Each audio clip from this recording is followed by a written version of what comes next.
Bismillahirrahmanirrahim. Assalamualaikum warahmatullahi wabarakatuh. Alhamdulillahirrabbilalamin. Kita berjumpa kembali di channel Ngobrolin Sound Masjid ya. Salawat serta salam kita curahkan kepada junjungan kita Nabi besar Muhammad Sallallahu Alaihi Wasallam. Semoga kita semua nanti mendapatkan syafaatnya dari Rasulullah Sallallahu Alaihi Wasallam. Ini ngomong-ngomong lagi ramai nih soal ada kasusnya, ada kejadian bule meludahi petugas masjid nih. Lagi ramai nih, lagi viral gitu. Pas saya juga kemarin mendapatkan kiriman dari rekan saya, tapi saya juga tidak tahu kejadian sesungguhnya seperti apa ya. Tapi sepertinya si bule ini protes dengan suara yang diperdengarkan melalui speaker atau speaker menara gitu ya. Nah, saya mencoba ingin memberikan pandangan sebagai seorang konsultan sound system masjid, ingin melihat, menyampaikan persoalan ini dari kacamata yang lain. Pertama, tentu saja saya berpendapat perbuatan si bule tersebut tidak dapat dibenarkan dengan marah-marah dan bahkan meludahi petugas masjid. Nah, saya pribadi tidak paham apakah perbuatan tersebut melanggar hukum, tetapi menurut saya petugas masjid boleh banget memperkarakan perbuatan si bule nih dengan perbuatan yang tidak menyenangkan gitu ya, tidak sopan lah, apalagi meludahi gitu ya. Nah, yang kedua, penggunaan speaker luar atau menara ini sudah sejak lama diatur dalam Instruksi Direktur Jenderal Bimbingan Masyarakat Islam nomor /D /101/1978. Jadi dari tahun 78 udah ada aturannya nih, yaitu tentang penggunaan pengeras suara di masjid, di langgar dan di musola. Intinya apa? Aturannya jelas banget bahwa speaker luar ini hanya untuk mengumandangkan suara azan, juga takbiran saat Idul Fitri atau Idul Adha, dan tarhim diperbolehkan beberapa menit ya, alunan ayat suci dulu beberapa menit sebelum azan gitu ya, itu diperbolehkan. Nah, itu aturan seperti itu. Sedangkan yang lainnya seperti sholat ya, pengajian, sholawatan, apapun itu hanya boleh di pengeras suara yang di dalam saja gitu, tidak dikeluarkan gitu ya. Kemudian yang ketiga, kekerasan suara ini apapun ya, itu mau di masjid, di sekolah, di gedung pertemuan, ya, di tempat umum, itu harus mengikuti standar keamanan untuk telinga. Tidak boleh melebihi ambang kekerasan atau SPL atau sound pressure level yang sesuai dengan hasil penelitian. Nah, untuk manusia berapa desibel sih? Nah, untuk manusia, kekerasan maksimum yang aman itu adalah 85 desibel. Nah, kalau di atas itu kita mendengarkan suara yang lebih dari 85 desibel dan terus menerus, misalkan katakanlah 1 jam itu dapat merusak kesehatan kita gitu. Nah, ini harus dipahami gitu ya. Jadi jangan asal membunyikan speaker gitu ya. Kekerasan suara kadangkala kan yang terjadi, kadangkala mohon maaf ya, saling berlomba-lomba pak kenceng-kenceng gitu. Suaranya itu, wah, yang di sebelah sana lebih keras nih, kita harus lebih keras. Itu tidak boleh karena ada aturannya ya. Dan aturan ini tidak terkait dengan aturan syariat, tapi ini adalah secara teori dan hasil penelitian gitu ya. Kemudian yang keempat, selain tadi kekerasannya diatur, tidak boleh melebihi ambang batasnya ya. Pengeras suara juga ini harus disetting ya. Diatur nadanya ya, agar didapatkan suara yang nyaman buat di kuping.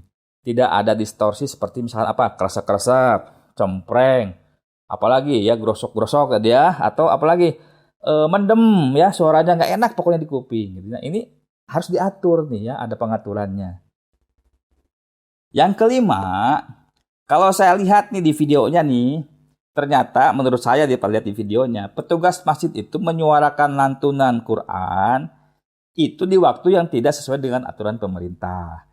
Kan tadi dijelaskan aturannya itu adalah kalau lantunan Al-Quran atau tarhim itu beberapa menit menjelang azan, baik itu azan subuh, azan zuhur, kemudian asar, maghrib dan isya ya.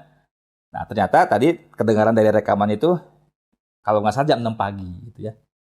Hal lainnya, petugas masjid ini memutarkan lantunan Al-Quran itu mengandalkan handphone. Jadi mengandalkan suara dari speaker handphone. Kemudian ditodongkan dengan mikrofon ya. Jadi mikrofon ditodongkan ke speaker ponsel, kemudian dimasukin ke amplifier ya. Nah, menurut saya, nih teman-teman juga pasti setuju. Suara speaker ponsel itu tidak ada yang dikatakan hi-fi, high fidelity, pasti suaranya cempreng ya. Tidak merdu lah gitu. Seadanya kan speakernya juga kecil ya. Setelah itu kemudian dimasukkan ke mikrofon, dikeluarkan ke speaker juga yang kemungkinan besar ya karena tipe-tipe corong itu ya dia hanya mid saja, mid high aja. Jadi kurang kurang apa? Kurang ngebas gitu lah. Artinya cempreng gitu ya. Makanya kebayangkan suara dari sini cempreng, ditodongin begitu aja ke mikrofon, kemudian disuarakan juga ke speakernya yang juga ya karakternya memang begitu ya, cempreng lah seperti itu gitu ya. Nah, kemudian apalagi yang keenam. Nah, ini ada sedikit tipnya, ini sedikit tip. Supaya suaranya hi-fi, high fidelity, maka cara terbaik melantunkannya itu adalah kalau ada itu menggunakan MP3 player sendiri. Kan ada outputnya tuh. Nah, outputnya dimasukin ke sini, ke mixer. Ya, mau ngambil channel yang mana aja boleh. Mau ke channel mic, mau channel ke lain. Bagusnya ke input lain ya. Atau kalau misalnya mau pakai handphone, sekarang tuh banyak banget. Ya, ini termasuk salah satu kabel yang bisa kita gunakan.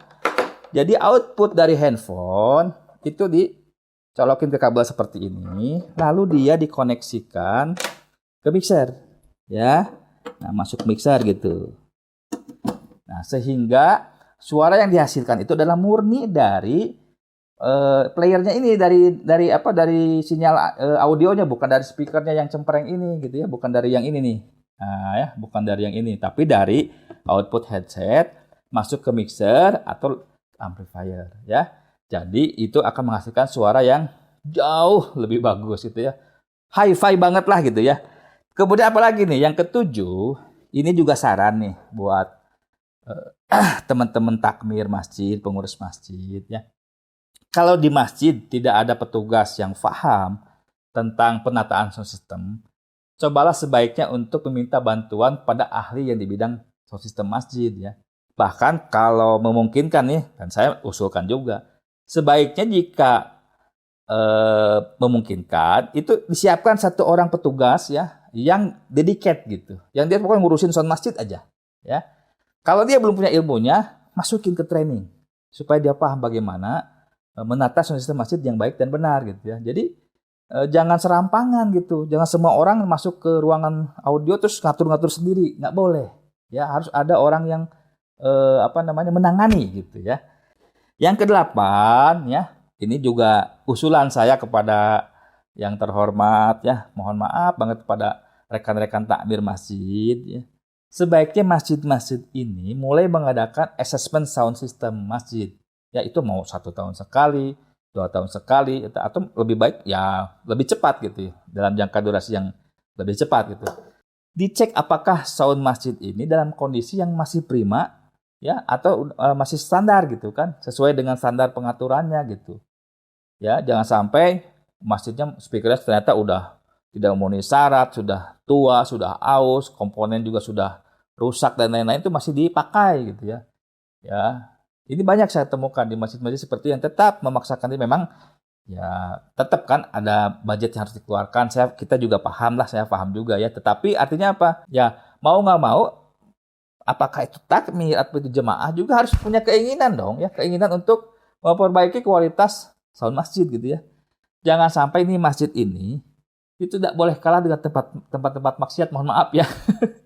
Kalau di tempat-tempat maksiat itu saya lihat dikelola secara profesional, ada orang yang benar-benar menangani, memaintenance sound systemnya agar suara dalam keadaan yang selalu prima gitu ya. Nah, yang kesembilan yang terakhir yang ingin saya sampaikan ya. Ini setelah saya ketemu dengan seorang ketua DKM nih di sebuah masjid di Depok gitu ya. Jadi katanya kita ini tidak bisa menyalahkan orang-orang yang lebih suka senang berjam-jam di tempat hiburan, di tempat karaoke misalkan gitu ya. Karena kalau di sana sound systemnya itu jauh lebih nyaman daripada sound system di masjid. Nah, ini harus jadi pemikiran kita bersama, baik para pengurus takmir maupun jamaah ya, bahwa sound system itu juga harus kita perhatikan. Pelayanan masjid itu kan nggak cuma air wudhu ya, nggak cuma kebersihan toilet, karpet yang tebal dan wangi dan harum dan bersih gitu ya, tetapi juga tata suara yang nyaman dan sesuai standar.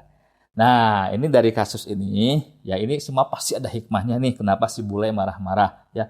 Saya pribadi mohon maaf nih ya, saya pribadi tidak suka dengan kejadian si bule seperti ini. Ini harus kalau saya pribadi ini harus diproses secara hukum ya, karena tidak sopan lah dan itu meludahi orang semacam itu. Tapi ini harus jadi pemikiran kita semua. Karena setelah kejadian ini pun dan juga sebelum-sebelumnya banyak sebetulnya teman-teman saya orang-orang itu yang ya apalah istilahnya mengeluh, bukan mengeluh, ya memberikan masukan sebetulnya.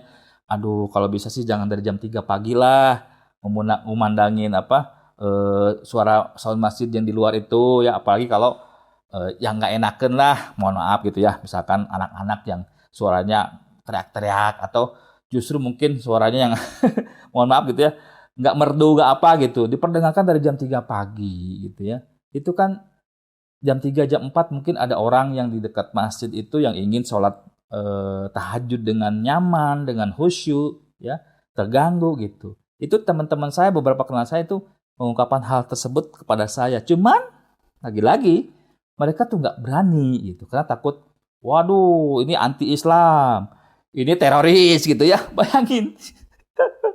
Ya artinya apalah, kita sebagai pengurus masjid, takmir, jamaah juga harusnya paham ya. Pertama memang satu ada aturannya dan itu juga ada dalilnya sebetulnya bahwa ya bacaan-bacaan itu kan tidak boleh sampai mengganggu orang lain gitu ya di luar masjid. Dan kalau Anda cari dari para ulama-ulama itu juga sepaham ya. Jadi bukan persoalan bahwa ini syiar atau enggak, syiar juga harus pakai cara yang ma'ruf. Karena apa? Kewajiban iqomah juga salah satunya, kewajiban bacaan sholat itu ternyata memang hanya untuk yang ada di dalam masjid, yang ikut sholat di dalam masjid gitu ya. Nah, itulah pendapat saya mengenai kasus si bule yang meludahi marbot masjid. Semoga apa yang saya sampaikan bermanfaat buat kita semua. Billahi taufiq wa hidayah. Assalamualaikum warahmatullahi wabarakatuh.